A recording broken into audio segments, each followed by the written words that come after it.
Hey, good afternoon, safety team. This is Pastor Jeremy, and at least it's afternoon here.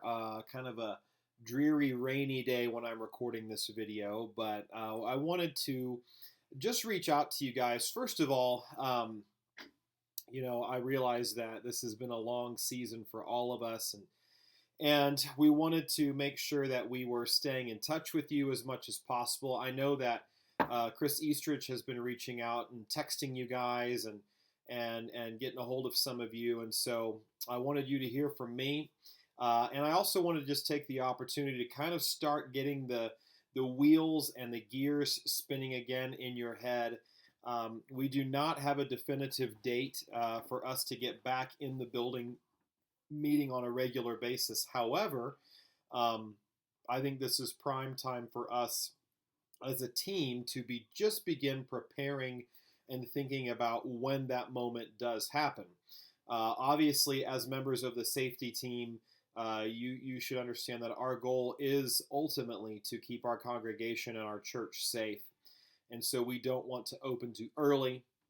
We don't want to jump into this thing and then discover that we made a bad decision. And so the primary focus of this video, however, is just me kind of reaching out to you and sharing a couple of things with you and talking about what's going to be happening in the next few weeks.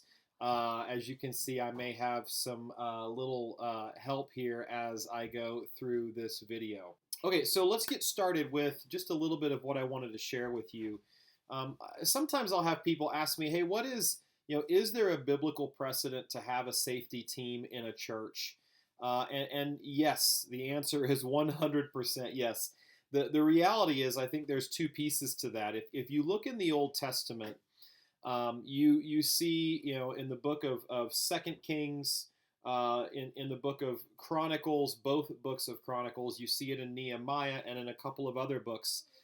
This word that pops up called gatekeepers. And when you look at what the role of the gatekeeper was, now their original job was to keep anybody unclean out of the temple. That was their primary function. Now, we recognize in 2020 that our goal is not to physically stop people that we don't feel are clean from coming in our building.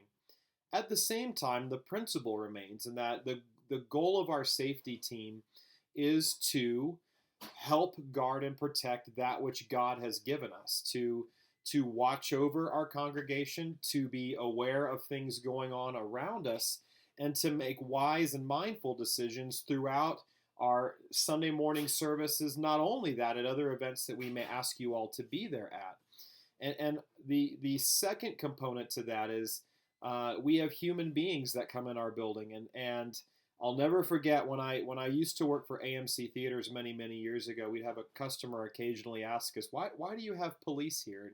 Now, this is, of course, back in the 90s when it wasn't as normal to see a police officer standing in the lobby, and we would always respond, because real people come here. And so let's understand that both the biblical side of this, of us acting out as gatekeepers to help kind of be mindful of what's going on around us and be aware of the situations. Not only that, being there to take care of our congregation, a large portion of our safety team is focused on helping those that are maybe undergoing some medical concerns throughout our Sunday morning experiences and other events. And so this is a very, very viable, very important team that you are a part of.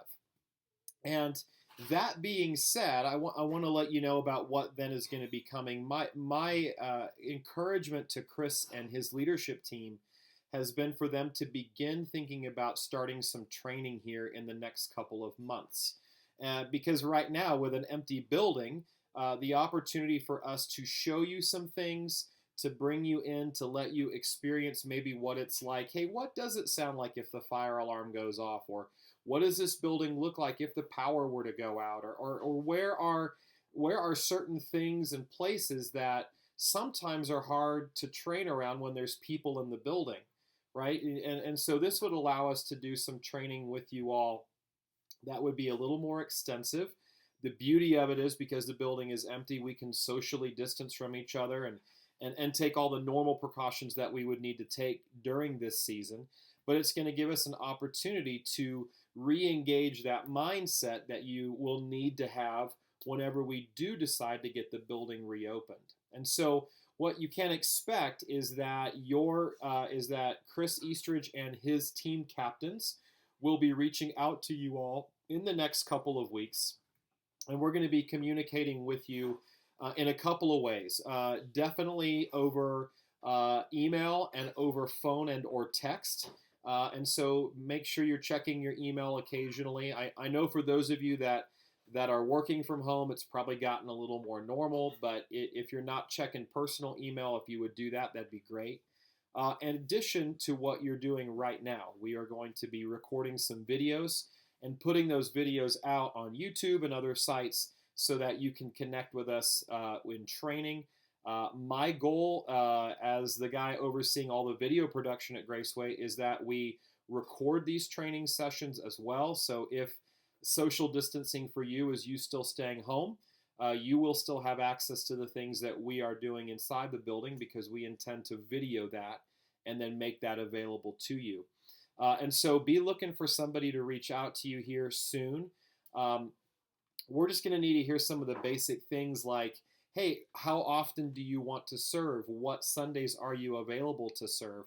I'll tell you, just as somebody who's overseeing other dream teams, it's going to be vital for us to have you serving with us. And then I want to make this point too. We want you serving in your sweet spot. So let me say this. If God is leading you to continue serving in the safety team, excellent. If you feel like God is leading you to serve in another team, then you need to let us know that, so that we don't keep harassing you with phone calls and emails and texts around this ministry. And then I would say this too. If you know of somebody who safety, security, medical, some of those things are their forte, and it's their gift set, and God uses them through those types of gifts, would you let Chris or one of your captains know?